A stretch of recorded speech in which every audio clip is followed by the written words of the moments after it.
Şahinbey Belediyesi'nin kongre merkezinde yapmış olduğu kitap fuarına geldik. 80 TL'lik hediye çeklerine kitaplara bedava ulaştık. Ben kitap okumayı çok seviyorum.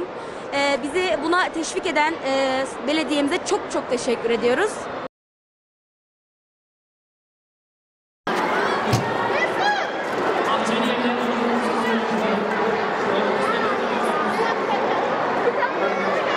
Belediye Başkanımız Tahmazoğlu Beyefendi bizlere önce servisler gönderip okulumuzdan bizleri aldırdı. Kitap fuarına getirdi bizleri ve bizlere kupon dağıtıldı kitap alabilmemiz için. Çocuklarımıza da aynı şekilde yaklaşık 80 lira değerinde bir kupon dağıtıldı ve çocuklarımız kitaplarını aldılar, alışverişlerini yaptılar.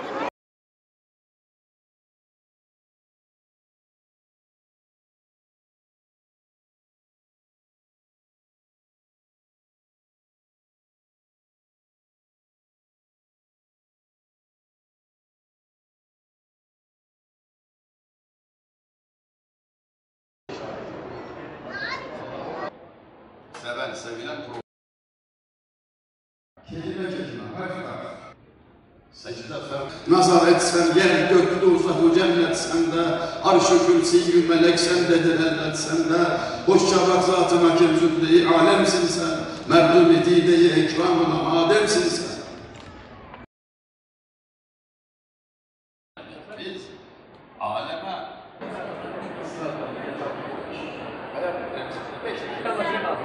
Sercan, ikiniz kontrol edin.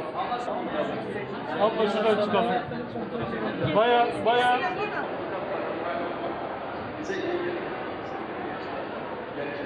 Yani hedefi bu. Ama arka planda ikinci bir soru var. Bunu niye istiyorsun? Bana biraz inanılmaz. Sabah bunlar ilk görüşmeler bu arada. Yani... Evet.